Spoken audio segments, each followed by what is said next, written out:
జై తెలంగాణ, జై కేసీఆర్. సభకు నమస్కారం. పెద్దలు కల్వకుంట్ల చంద్రశేఖరరావు గారు రాష్ట్ర ముఖ్యమంత్రి వర్యులకి, వేదిక పైన ఉన్నటువంటి గౌరవ మంత్రివర్యులు, పార్లమెంట్ సభ్యులు, శాసన మండలి సభ్యులు, శాసనసభ్యులు, స్టేట్ కమిటీ నాయకులకు, ఈ కార్యక్రమానికి హాజరైనటువంటి నా టీఆర్ఎస్ పార్టీ కుటుంబ సభ్యులందరికీ ఉద్యమ నమస్కారాలు తెలియజేస్తూ, పెద్దలు సహచర శాసనసభ్యులు సండ్ర వెంకట వీరయ్య గారు ప్రతిపాదించినటువంటి దళిత బంధును దేశవ్యాప్తంగా అమలు చేయాలనేటటువంటి తీర్మానానికి సంపూర్ణమైనటువంటి మద్దతును నేను ఇస్తా ఉన్నాను. మీరందరూ కూడా ఇవ్వాలని మనస్ఫూర్తిగా కోరుతా ఉన్నాను. ఎందుకంటే భారతదేశంలో అత్యంత వెనుకబడినటువంటి జాతి, కశ్మీర్ నుంచి కన్యాకుమారి వరకు అన్యాయానికి గురైనటువంటి జాతి, 2500 సంవత్సరాలుగా అనేక ఇబ్బందులకు గురైనటువంటి జాతి దళిత జాతి.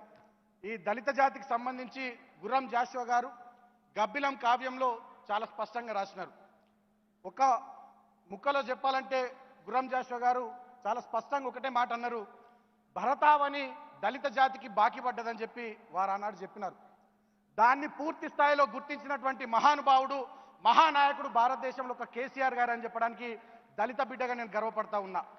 కేసీఆర్ గారేమో దళిత జాతికి భరతావని బాకీ పడ్డదని చెప్పి గుర్తించి దళిత బంధు లాంటి పథకం దళిత జాతి కోసం తీసుకొస్తే, ఈ దేశ ప్రధాని నరేంద్ర మోడీ గారు భరత జాతి అంబానీకి అదానికి బాకీ పడ్డదని చెప్పి లక్షల కోట్ల దేశ సంపదను వాళ్ళకు అప్పజెప్తున్నటువంటి దుర్మార్గమైనటువంటి స్థితి భారతదేశంలో ఈరోజు కొనసాగుతున్నందుకు బాధపడతా ఉన్నా. ఇవాళ దళిత జాతి సముద్రణ కోసం, దళిత జాతి అభ్యున్నతి కోసం, దళిత జాతి బాగుపడడం కోసం ఒక సువర్ణ అధ్యాయాన్ని లిఖించి దళిత బంధు లాంటి పథకాన్ని తీసుకొచ్చినటువంటి ముఖ్యమంత్రి గారికి దళితుల మీద ప్రేమ ఈనాటిది కాదు. చాలా మందికి ఈ విషయాలు తెలియవు. వారు కొత్తగా ఎమ్మెల్యేగా ఎన్నికైనటువంటి సందర్భాల్లోనే ఆనాడు దళిత జాతి అభ్యున్నతి కోసం సిద్దిపేటలో దళిత చైతన్య జ్యోతి అనేటటువంటి కార్యక్రమాన్ని తీసుకున్నారు. ఆనాడు సిద్దిపేట వ్యవసాయ మార్కెట్ కమిటీ చైర్మన్ గా ఒక నామినేటెడ్ పదవి దానయ్య అనే దళితునికి ఇచ్చి ఆనాడే ఒక విప్లవాత్మకమైనటువంటి నిర్ణయాన్ని తీసుకునే గొప్ప నాయకుడిగా ఉమ్మడి ఆంధ్రప్రదేశ్ రాష్ట్ర రాజకీయాల్లో అందరూ వారి వైపు చూసేటట్టుగా ఆనాడే వారు అటువంటి కార్యక్రమాలు చేసినారు. అదేవిధంగా దళితుల కోసం ఆనాడు తెలంగాణ రాష్ట్ర సమితి పార్టీ పెట్టినటువంటి సందర్భంలో రేపు దళితులు తెలంగాణ రాష్ట్రంలో బాగుపడాలంటే ఏ రకమైనటువంటి కార్యాచరణ తీసుకోవాలని అమీర్పేటలోని గ్రీన్ పార్క్ హోటల్లో దళిత ఎజెండా అనేటటువంటి కార్యక్రమాన్ని పెట్టి, డే లాంగ్ సెషన్ పెట్టి చాలా పెద్ద ఎత్తున దళిత మేధావులతోని చర్చించినటువంటి సందర్భాలు ఆనాడు మనం కేసీఆర్ గారి తెలంగాణ ఉద్యమ సందర్భంలో చూసినాం.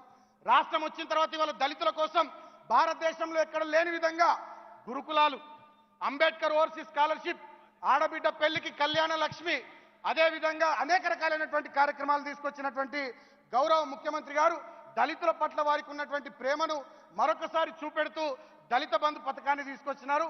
ఈ దళిత బంధు పథకం ఖచ్చితంగా పెద్ద ఎత్తున తెలంగాణ రాష్ట్రంలోనే కాదు భారతదేశంలోనే ఒక గేమ్ చేంజర్గా ఉంటుందని చెప్పి దళిత బిడ్డలుగా మేము భావిస్తూ ఉన్నాం. శతాబ్దాల దారిద్ర్యానికి శాశ్వత పరిష్కారం దళిత బంధు. దళితులను ధనవంతులుగా, దళపతులుగా మార్చే పథకం దళిత బంధు. సుదీర్ఘ అధ్యయనంతో లిఖించినటువంటి సువర్ణ అధ్యాయం దళిత బంధు.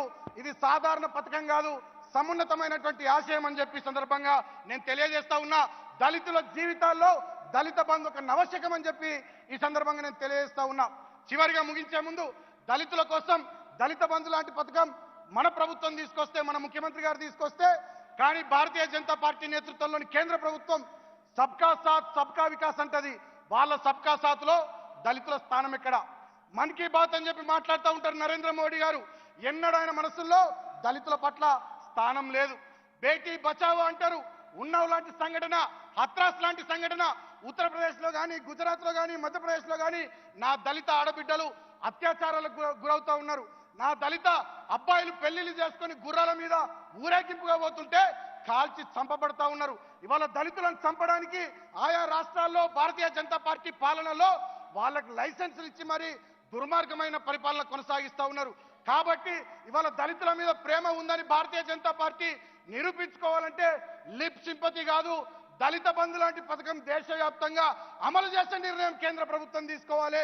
భారతీయ జనతా పార్టీ పరిపాలిస్తున్న రాష్ట్రాల్లో ఇలాంటి పథకాన్ని పెట్టాలని చెప్పి ఈ సందర్భంగా నేను గుర్తు చేస్తూ, ఖచ్చితంగా కేంద్ర ప్రభుత్వం దళిత బంధు లాంటి పథకాన్ని తీసుకొచ్చి దేశవ్యాప్తంగా దాన్ని అమలు చేయాలని చెప్పి సండ్ర వెంకటవీరయ్య గారు సహచర శాసనసభ్యులు ఏదైతే తీర్మానాన్ని ప్రతిపాదించినారో దాన్ని పూర్తి స్థాయిలో బలపరుస్తూ మీరందరూ మీ చప్పట్ల ద్వారా దాన్ని బలపరచాలని కోరుతూ ధన్యవాదాలు. జై తెలంగాణ, జై కేసీఆర్, జై భీమ్. ఇదే తీర్మానాన్ని మిత్రులు